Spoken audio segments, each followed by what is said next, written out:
गणानां त्वा गणपतिगुं हवामहे कविं कवीनामुपमश्रवस्तमम् ज्येष्ठराजं ब्रह्मणां ब्रह्मणस्पत आन शृण्वन्नोतिभिः सीदसादनम् ॐ महागणपतये नमः।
షిర్డీ పరమేశ్వరునికి శతకోటి నమస్కారాలు అర్పిస్తూ వారి దివ్య మల్లీలని మేము ముందుచ్చే ప్రయత్నం చేస్తాను.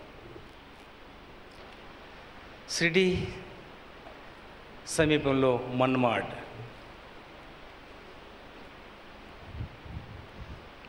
అనే ఒక టౌన్ లాంటిది పెద్ద గ్రామం. బ్రిటిష్ సామ్రాజ్యం ఆ టైంలో కొంతవరకు ఉంది. అక్కడ రైల్వే స్టేషన్ వచ్చింది. ఆ స్టేషన్ మాస్టర్ని కూడా నియమించబడ్డారు. అయితే స్టేషన్ మాస్టర్ ఎలా ఉన్నాడంటే చదువుకున్నవాడు, ఇంగ్లీష్ పాలనలో కలిసినవాడు, సూటు బూటు టై, హిందూ అయినా అన్నీ మర్చిపోయి ఇంగ్లీషులో పద్ధతిలో నడవడం, తల వంచకుండా బ్రతకడం నేర్చుకున్నాడు. మధ్యలో ఆయన తండ్రి బలురాం, చిన్న వయసులోనే బలురాం నీతిపరుడు, ధర్మాత్ముడు. ఆయన మంచి పనికి గుర్తించి ప్రజలు పటేల్గా నియమించారు. ఆయన వయసు 60 దాటిపోయింది. 40 ఏళ్ళ వయసులోనే కళ్ళు పోయాయి. 2 కళ్ళు పూర్తిగా నశించాయి. దానికి కారణం ఊపిరితిత్తులు వచ్చిన టీబీ కళ్ళలో ఉన్న చూపుని తినేసింది మొత్తం. దానికి తిరుగులేదు, తిరిగి చూపు రాదు అని అందరూ నిర్ణయించారు డాక్టర్లు. 20 సంవత్సరాలు నానా బాధలు అనుభవించాడు. చూపు ఉన్నప్పుడు నా గతి ఏముండే, చూపు లేనినాడు నా గతి ఏంటి అనేది పూర్తిగా అనుభవంలోకి వచ్చింది. మరి స్టేషన్ మాస్టర్ అక్కడే ఉండేవాడు. ఒకరోజు అనుకున్నాడు, నా కొడుకు ఎప్పుడు నా వెంబడి పడతాడే, ఏం చేయాలి? ఇతరులు గుడ్డివాడంటే బాధ కాలేదు, నా కొడుకు గుడ్డివాడా కూర్చోరా అన్నాడు. కూర్చోరా ఒక దగ్గర గుడ్డివాడా అని అన్నాడు. ఎప్పుడు అనేవాడు అన్నాడు. అంటే నా గుడ్డి ఇంత భారమైంది నా కొడుక్కి అని ఏడుస్తూ ఉన్నాడు. ఏడుస్తూ ఉండగా షిరిడీ నుంచి వచ్చేవారిని కలుస్తుండేవాడు బలురాం. షిరిడీ మధ్యలో మన్మడ మధ్యలో దారి వచ్చేవాళ్ళని కలుస్తుండే. బాబా ఈరోజు ఏమి చెప్పాడు, ఏమి లీల చూయించాడు, ఎవరికి ఏ ఔషధం ఇచ్చాడు, కర్మరోగాన్ని ఎలా తీసివేశాడు అని అన్ని విషయాలు అడుక్కుంటూ ఆనందించేవాడు. వచ్చేవాళ్ళు కూర్చోరని టీ తయారు చేసి తీసుకోవడం, లేకుంటే ప్రసాదం తయారు చేసి ఇవ్వడం, వాళ్ళకి తినబెట్టుకుంటూ తను తింటూ కూర్చొని మాట్లాడడం. దూరంకి వెళ్ళి వస్తారు కదా, దూపకు నీళ్లు రకరకాలు సిద్ధం చేసి పెట్టేవాడు. ఎందుకంటే వాళ్ళతో కూర్చోవాలి, వాళ్ళకి ఏదైనా పెట్టాలి, వాళ్ళ ధూప తీర్చాలి, ఆకలి తీర్చాలి. అప్పుడే సాయి విషయాలన్నీ చక్కగా చెప్తారనే నమ్మకం ఆయనకు ఉండేదేమో. ఒకటి ధూప తీర్చడం, ఆకలి తీర్చడం, తర్వాత సాయి లీలని పూర్తిగా విని జీర్ణం చేసుకోవాలనే ఆలోచన కలిగింది బలరాంకు. అలా చేస్తున్నాడు. కొన్ని సంవత్సరాలు గడుస్తున్నాయి. సాయిబాబా పేరు ఎత్తగానే స్టేషన్ మాస్టర్ మండిపడతాడు, కళ్ళెర్ర చేస్తాడు, రకరకాలుగా తిట్టి వేస్తాడు. ఆ తిట్టు భరించలేక ఒకసారి సాయిని కలవాలనుంది, ఫకీర్ వాందేరి పోయి ఫకీర్ అయి వస్తావు వద్దంటాడు. నేను ఆఫీసర్ని, చూడు నా సూటు బూటు, నేను ఒక ఆఫీసర్ని, నాకు పెద్ద విలువ ఉంది ఊర్లో, నా విలువ తీస్తావా? ఫకీర్ వాళ్ళ దగ్గర పోతే నా విలువ తగ్గిపోతుంది. నానా మళ్ళీసారి ఈ పిచ్చి విషయాలు ఏకన్నాడు. అప్పుడు అనుకున్నాడు, సాయి నువ్వు మామూలు ఫకీర్ కావని నాకు తెలుసు, నా కొడుకు కళ్ళెప్పుడు తెరుస్తావు, కానీ ఒకసారి నేను దర్శించుకోవాలంది. సమయము అయిపోతుంది, రోజు పొద్దున అవుతుంది, సాయంకాలం అయిపోతుంది, దినాలు గడుస్తున్నాయి, నెలలు గడుస్తున్నాయి, సంవత్సరాలు గడిచిపోయాయి. ప్రభు ఒక్కసారి నేను దర్శించుకోవాలి. నా కొడుకు ఫకీర్ అంటాడు, సాయి మాయ అంటాడు, సాయిని బ్రిటిష్ వాళ్ళ గూఢాచారి అంటాడు, రకరకాలుగా నన్ను వేధిస్తాడు, మాటిమాటికి నన్ను పొడుస్తాడు నీ పేరెత్తగానే, ఏమి చేయాలి సాయి అంటాడు. అలా అనుకున్నాడు. శ్రీనివాసుడు కదిలాడు. శ్రీనివాసుని చెవులో పడ్డది ఒక వాడు. అప్పుడు ఎంబడే రైల్వే ట్రాక్ బాగా చేయడానికి ఆయనకు మించిన పెద్దవాళ్ళు వచ్చారు. వచ్చి 3 రోజుల దాకా అన్ని సామాన్లు సిద్ధం చేయి తినడానికి మనం పూర్తిగా వెళ్ళి అంత రైలు పట్టాలు ఎలాగున్నాయో చెక్ చేయాలి అనేది చెవులో పడ్డది.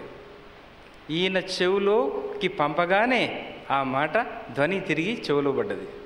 చెవులో పడ్డ తర్వాత సంతోషపడ్డాడు. 3 రోజులు నువ్వు పోయిరా, నేను సాయిని దర్శించుకుంటా అన్నాడు. అంతే.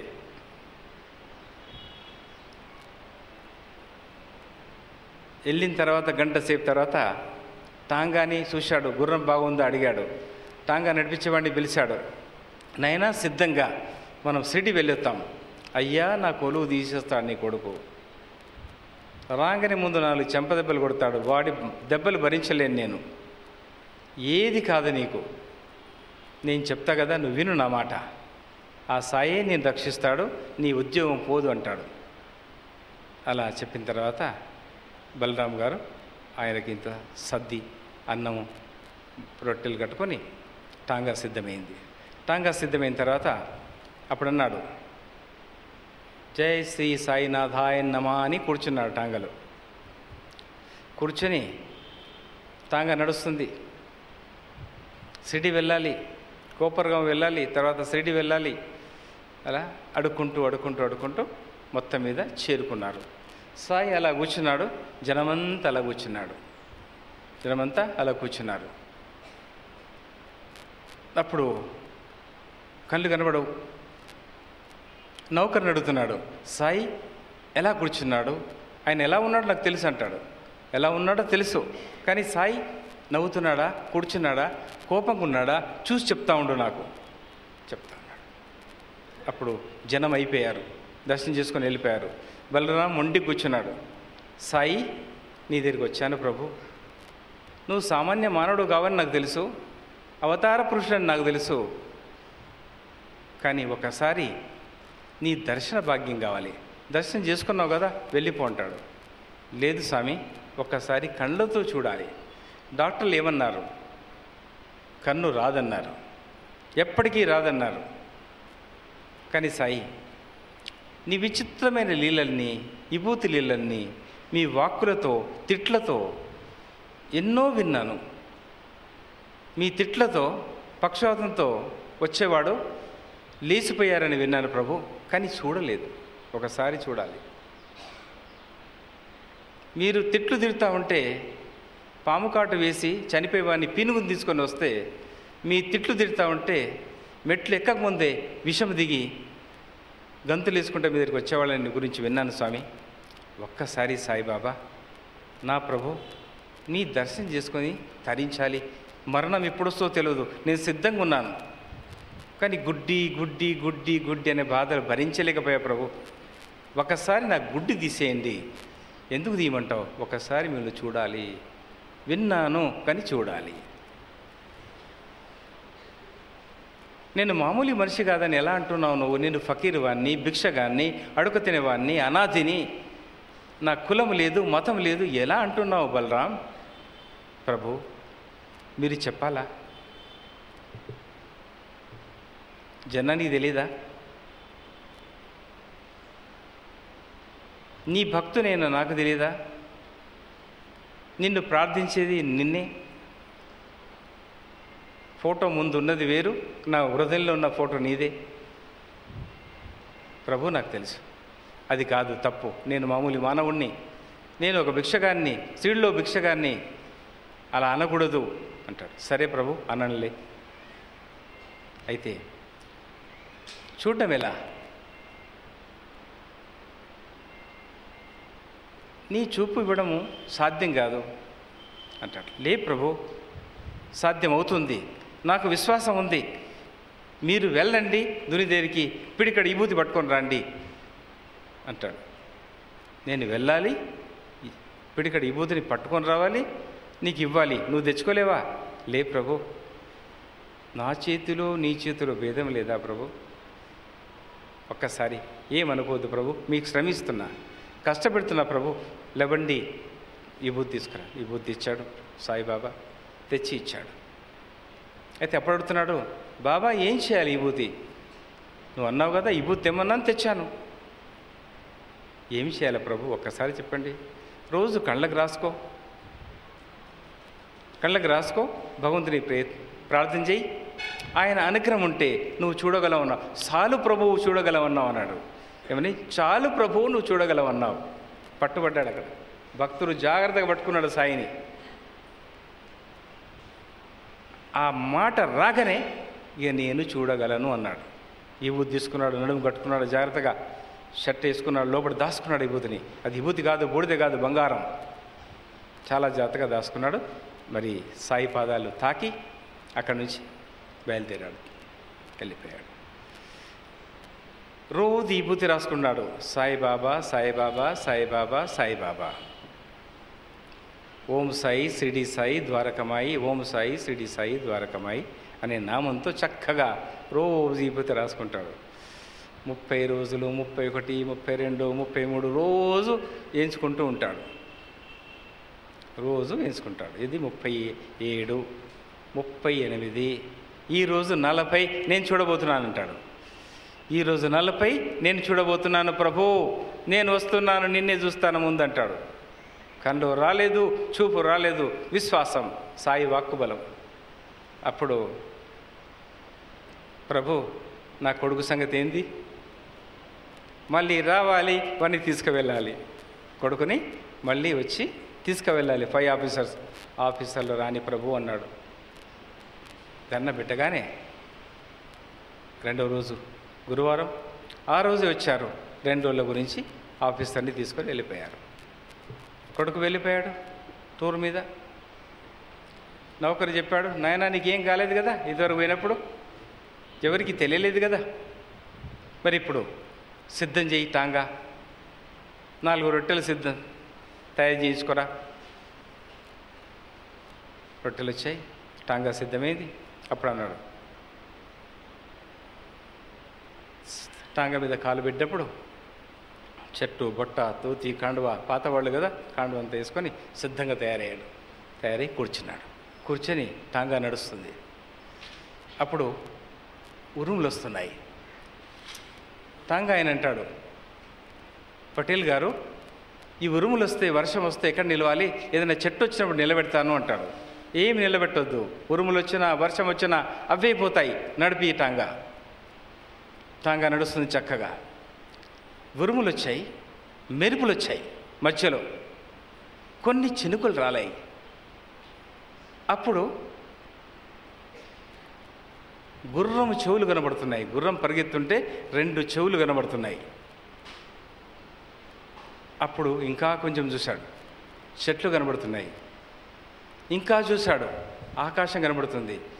ఇంకా చూశాడు, మెరుపులు మెరుసాయి, కళ్ళు 2 కళ్ళు పూర్తిగా కనబడసాగాయి. అప్పుడు అనుకున్నాడు, బాబా మై దేఖ్ సక్తా అన్నాడు. బాబా మై అభి దేఖ్ సక్తా అంటాడు. బాబా నేను చూడగలను, బాబా నేను చూడగలనని తన షర్ట్ని గుంజేసి చింపేసి 2 కళ్ళకు కట్టుకున్నాడు. 2 కళ్ళకు కట్టుకొని గొంతులేస్తుంటే పడిపోగలడని భయం, టాంగా నడిపించడానికి పడిపోగలడు పటేల్ అని భయం. పటేల్ గారు మీరు ఏం చేస్తున్నారు, ఎందుకు గొంతులేస్తున్నారు? మై దేఖ్ సక్తా అంటాడు. అర్థం కాలేదు ఆయనకు. ఎందుకు కళ్ళు కట్టుకున్నారు, పట్టెందుకు కట్టుకున్నారు, షర్ట్ ఎందుకు చింపేశారు? నీకు అవసరం లేదు, ముందు బాగా చెప్తా నేను. చక్కగా షిరిడి చేరుకున్నారు. షిరిడి చేరుకోగానే లేంటి బాగులో సాయి లేడు. షిరిడి దుని దగ్గర లేడు, ధర్మస్థానంలో లేడు, తులసి దగ్గర లేడు. ఎక్కడ చూసినా సాయి లేడు లేడు లేడు అంటున్నారు జనం. అయితే ఇంకా కొంతమందిని అడిగి తెలుసుకో. కొన్నిసార్లు సాయిబాబా తుమ్మ చెట్ల మధ్యలో ఒక పెద్ద తుమ్మ చెట్టు ఉంది, చుట్టుముట్టని తుమ్మ చెట్టు ఉన్నాయి, ఆ గట్టు మీద పోయి కూర్చుంటాడు. అంత దూరంలో ఒకసారి చూసిరా అన్నాడట. ఆ పటేల్ గారిని, బలురామని టాంగలో వదిలేసి నౌకరు పరిగెత్తి చూస్తే ఏముంది, బాబా అక్కడ ఉన్నట్టు కనబడ్డది. ఏముంది, తుమ్మ చెట్లు ఉన్నాయి, దూరంకి వెళ్ళి బాబా చెట్టు గిడ అని ఇలా కూర్చున్నట్టు కనబడ్డది దూరంకి వెళ్ళి. తర్వాత టాంగా తీసుకెళ్ళు, టాంగా నడిపించి తీసుకెళ్ళారు. ఇంకా ముందుకు పోయాడు. నౌకరు చూసి గంతేశాడు. ఎందుకు గంతేశాడు? బాబా ఇలా కూర్చున్నాడు, చెట్టుకు తల ఉంది, 2 చేతులు ఇలా ఉన్నాయి, 2 చేతుల్లో కనుగుడ్లు ఉన్నాయి, రక్తం కారుతుంది. బాబా కనుగుడ్లు 2 చేతులలో ఉన్నాయి. చీమలు, ఎగిరే క్రివులు, కీటకాలన్నీ సిద్ధమైనాయి, చేతులన్నీ మూయబడ్డది. చేతి ఏళ్ళు కనబడతలేవు, చేతి వేళ్ళు కూడా తినేశాయి అని అనుకున్నాడు బలరాం నౌకర్. చీమలు, పురుగులు ఏళ్ళు కూడా తినేశాయి, కనుగుడ్లు రక్తం కారిపోయింది, కనుగుడ్లు చేతిలో పెట్టిపోయారు, సాయిబాబాని చంపారు అంటాడు. సాయిబాబా చచ్చిపోయిందా? నేను చూడకముందు, ఆయన దర్శనం నాకు ఇవ్వకముందు సాయి సావడమేంది, ఒకడు చంపడమేంది, మూర్ఖుడవు, సరిగా చూడంటాడు.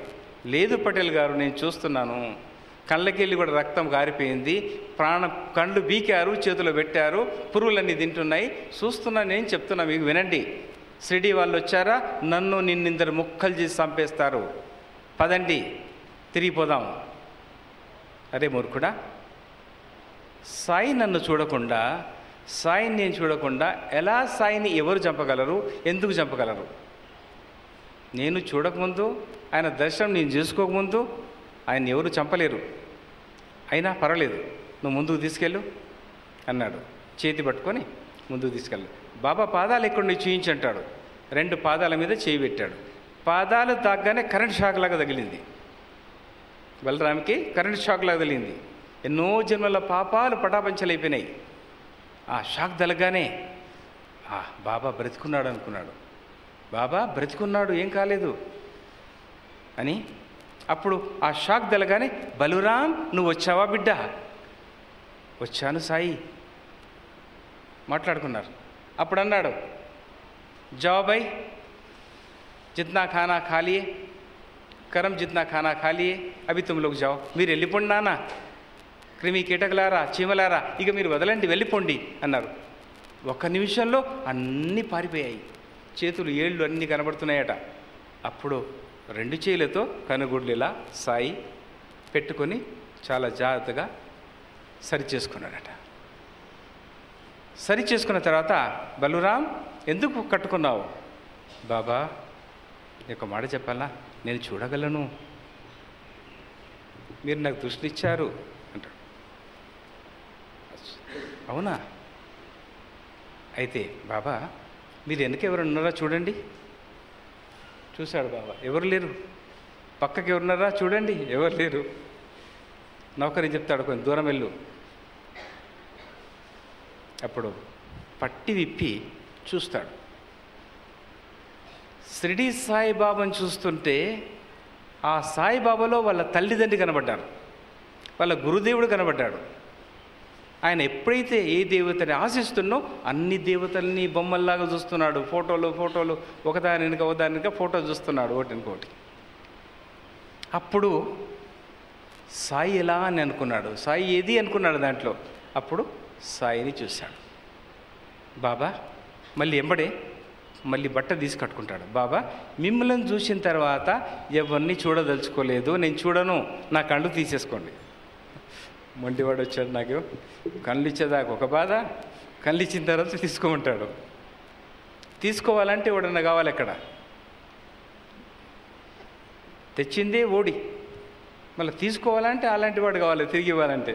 అప్పుడు వాడి బతిలాడి బలరాముని మొండివాదాన్ని తగ్గించి, నాయన నీకు ఈ కళ్ళు అవసరం ఉన్నాయి, భగవంతుని లీలలు నేను చేసింది ఏమి లేదు, భగవంతుని లీల గురించి నువ్వు వర్ణించు, 10 మందికి చెప్పడం మొదలుపెట్టు, మూర్ఖులకి చెప్పే ప్రయత్నం ఎక్కువ చేయి, దాని తర్వాత మీ కొడుకు ట్రాన్స్ఫర్ అవుతుంది, ఇక్కడ నుంచి వెళ్ళిపోతాడు, తబాదీలు అయిపోతుంది, ఆయనది ట్రాన్స్ఫర్ అయిపోతుంది. కాబట్టి అక్కడ పోయినప్పటికీ నువ్వు దైవాన్ని మరవద్దు, నీ పాపకర్మలని దూరమైనాయి, మళ్ళీ 3 జన్మలు నీకు రాబోయేటుండే, ఆ 3 జన్మలు కూడా ఇప్పుడే పూర్తి అయిపోయినాయి అని ఆయనకు ఆశీర్వదించి పంపిస్తాడు. అయితే బాబా విభూతి లీల అద్భుతమైంది. కానీ పరిపూర్ణంగా ప్రయత్నం చేస్తే, బాబాని పలకరించగలిగితే, మానవుడికి ముఖ్యమైనది ఏంటి? ఇల్లు, బట్ట, పొట్ట, ఈ 3 ముఖ్యమైనవి. భక్తి, జ్ఞానం, వైరాగ్యం. ఈయనని ప్రార్థిస్తే నవవిధ భక్తి అని చెప్పారు. దీంట్లో నవవిధ భక్తి కలిసి ఉంది.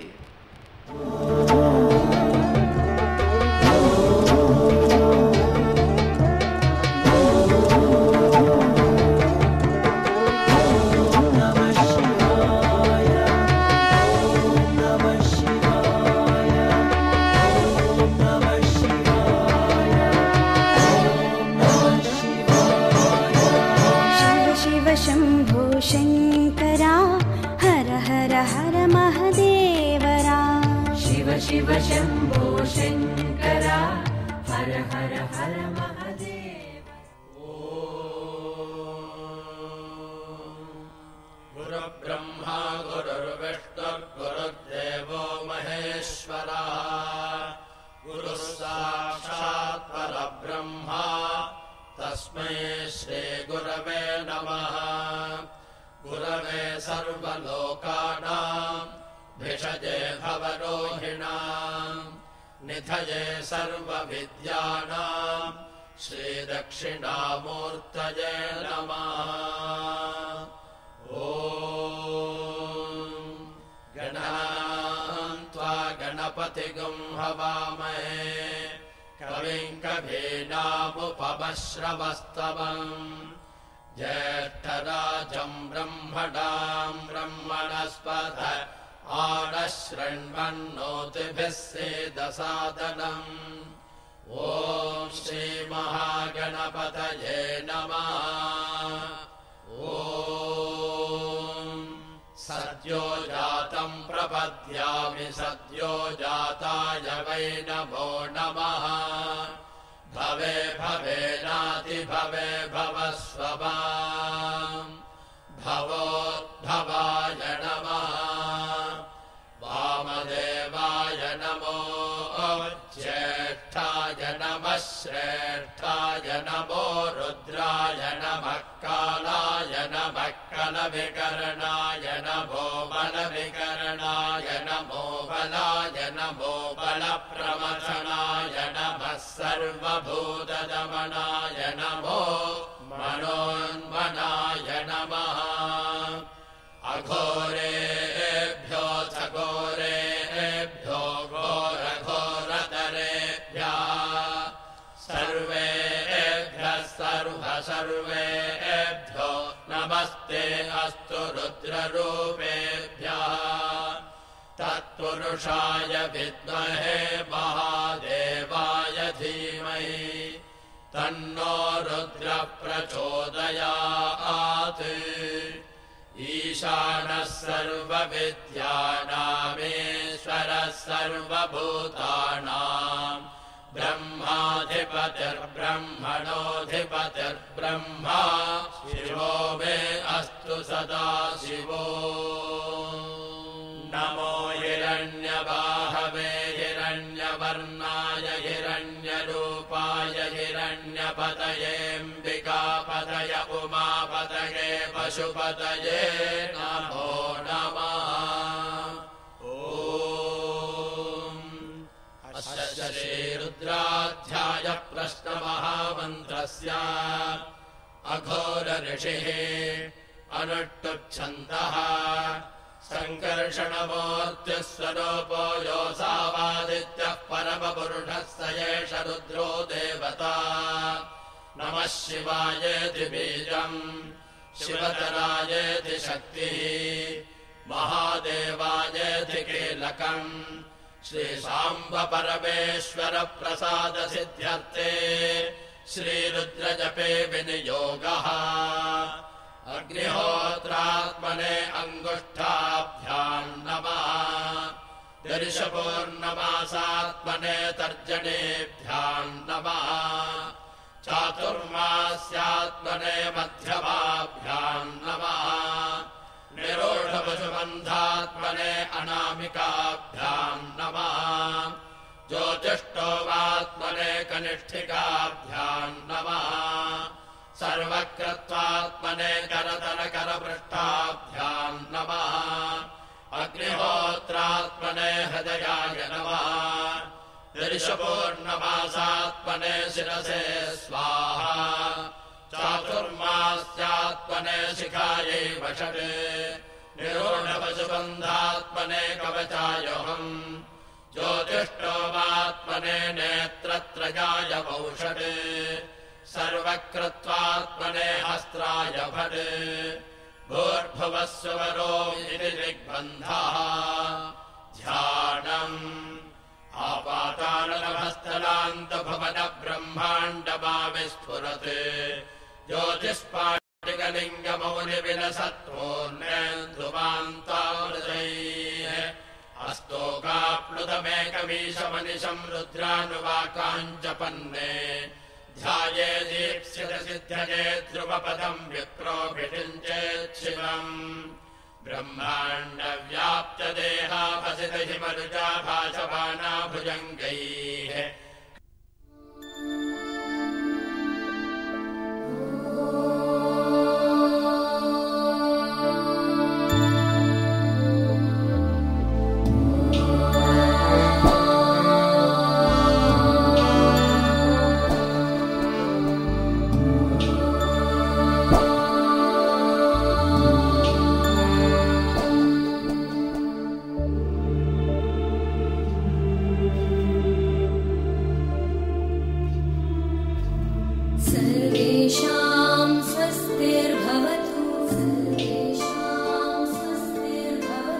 सर्वेषां